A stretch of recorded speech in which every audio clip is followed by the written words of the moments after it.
Hi everyone, it's Kiki. I wanted to talk about a strange topic. I mean, it's strange, but it's been on my brain, and if I don't get it off my brain, I will never sleep. One thing that hit me really hard is the lack of sleep. At first I thought it was my drive. I have like an insane determination and drive. I love to work. I love knowledge. I can stay up like forever just soaking in like everything. And if there was ever something forbidden that I shouldn't probably look into, it would take all the fibers in my being not to do it. Because I am just like, I'm the happiest in knowledge. I love it. To the point I can't get enough of it. So I thought that was the problem with the no sleeping, but to be honest with you, I think it's like spiritual.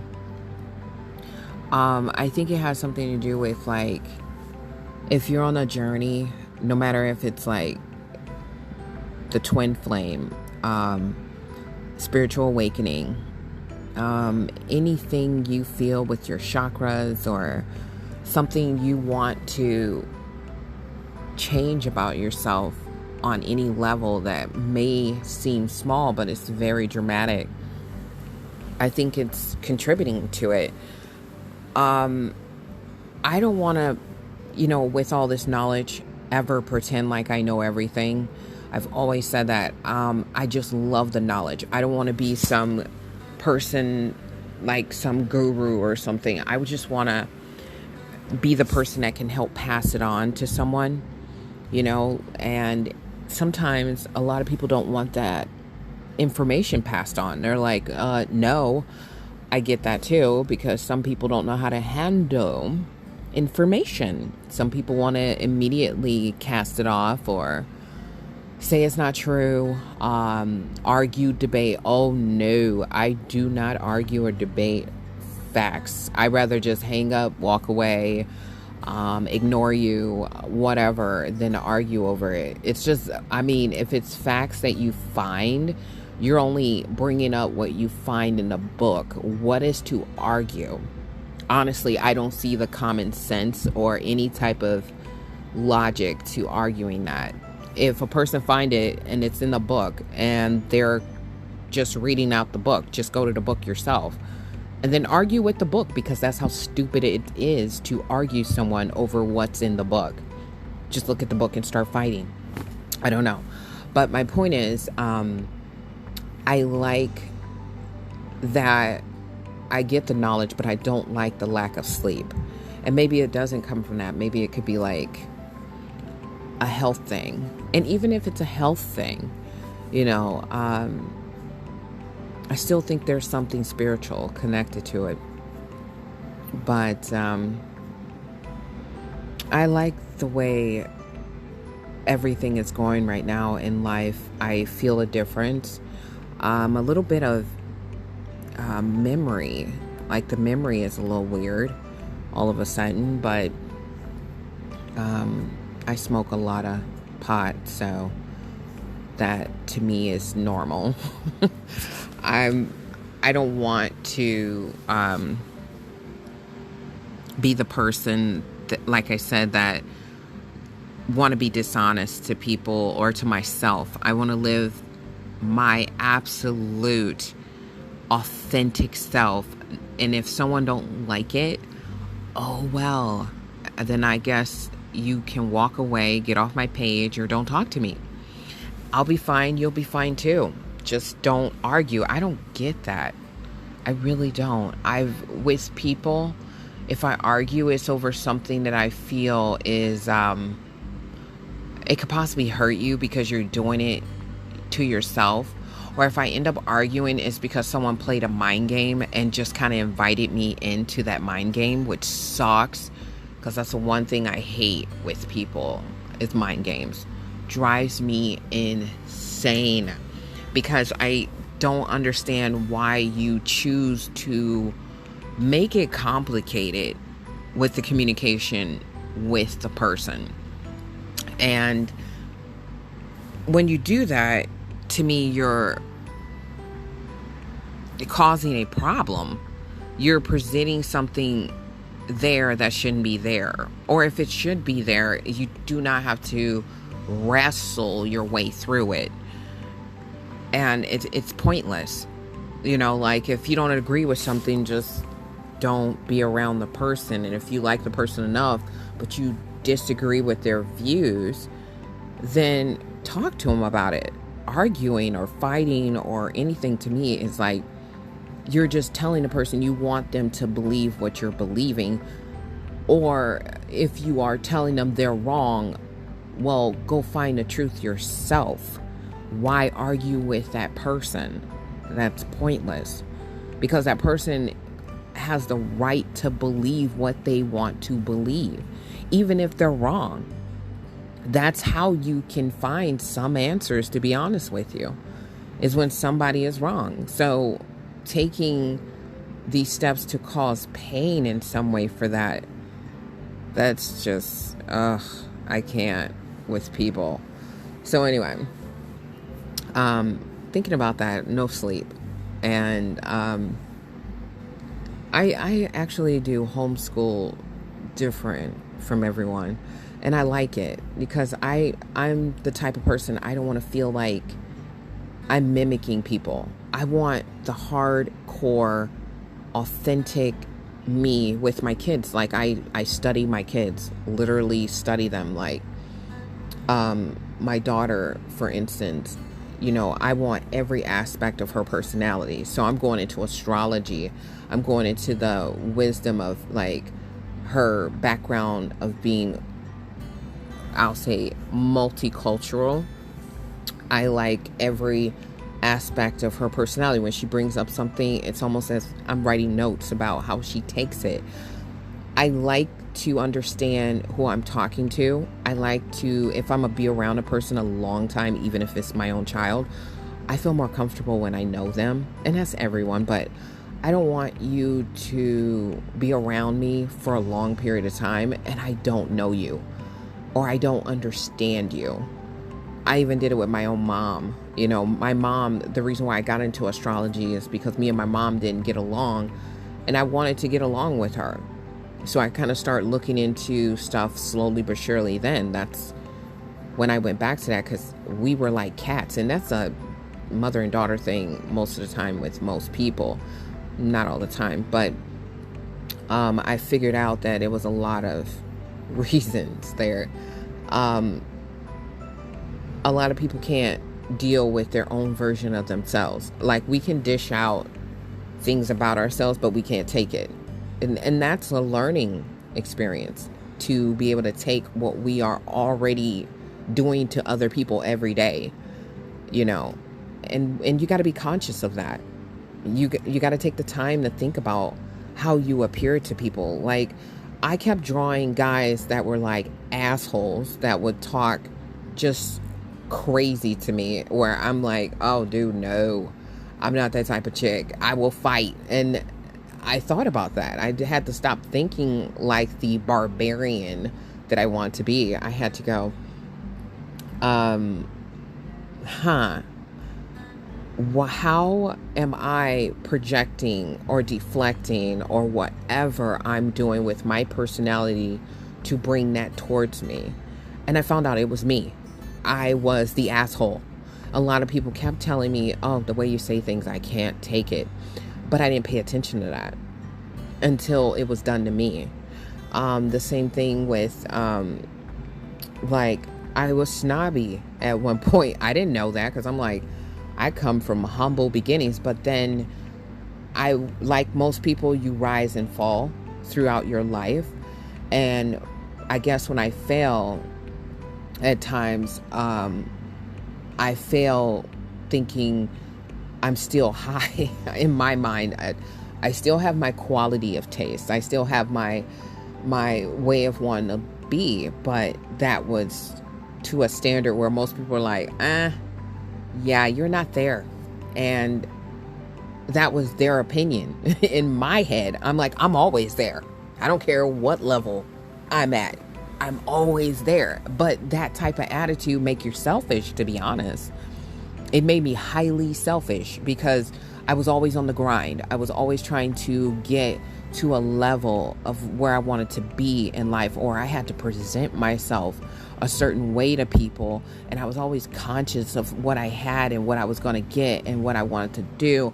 That was stupid, because all it did was exhaust the holy hell out of me. And I had to stop. I had to go, you know what? Is that important? And why? And who cares? You know, now I get it. Now I seek my peace to be stable there first. And then whatever I want after that, if I don't get it, it's not meant for me. And if I do get it, it's a blessing, it's gratefulness. I show gratitude everywhere I can, you know. It's amazing when you don't look at yourself, how much you do to others and get offended when it's done back to you. It's just a simple paying attention to who you are. And we do not do that because most of us is busy going, well, I was hurt. I was treated bad. Someone stabbed me in my back. And oh my gosh, the pain of losing someone you were in love with, someone you've been with forever. Oh, I don't want to go down that road of pain.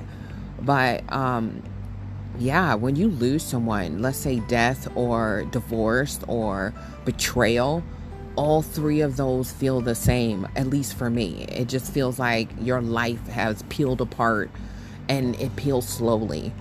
But how I jumped back from it, I smoked a lot of weed in the beginning, but I had to watch others and then watch myself interact with others, literally take myself out of my body. And when these situations happened to me, I had to step out of my body, turn around and look at how I responded and who I was as a person to even deal with changing that about myself, being a better person. Because the pain of losing someone makes you want to just victim. I was straight like, how dare you leave me on this planet, or how dare you cheat on me, or how dare you lie to me and betray me.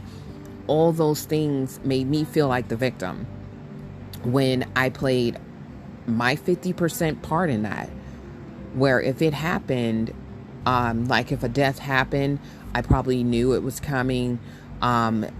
It was more like brace yourself for the pain with death. And then once I braced myself, I had to go in my dark corner, cry my eyes out. Anyone come near me, it was like a tiger on a freaking baby bear. I was insane in grief. But like I said, what brings you out, for me at least, is just going inside and realizing who I was, what made me me. And it helped slowly change me. When you lose a parent, it sucks.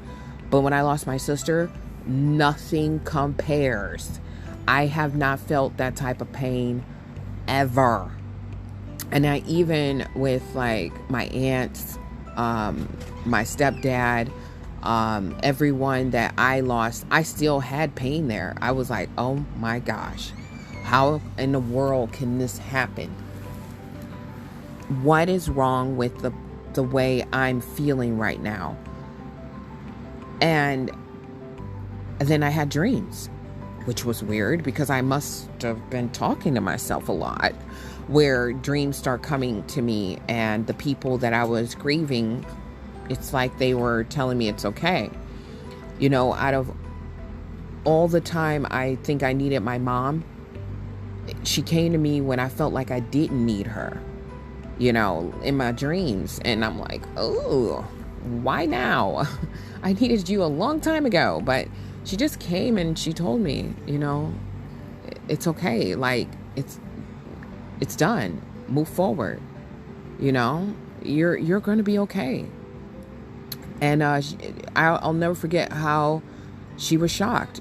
when I was crying, I cried so hard hugging her that she was like shocked. I mean, I felt the shock as I'm just like in serious tears. But the point is this with the dreams. Dreams help because in my mind, spiritually, I could have been in another dimension for all I know. And that could have been my mom in the different dimension. She's not in this one, saying, I get it. Look, you've been through hell. You're trying to climb yourself out of grief. You're okay now. You can do this. And that's why dreams are important. A lot of people don't pay attention to that. A lot of people are so surface. You cannot get far in this plane, this existence, being so materialistic and just worried about everybody else except worrying about yourself.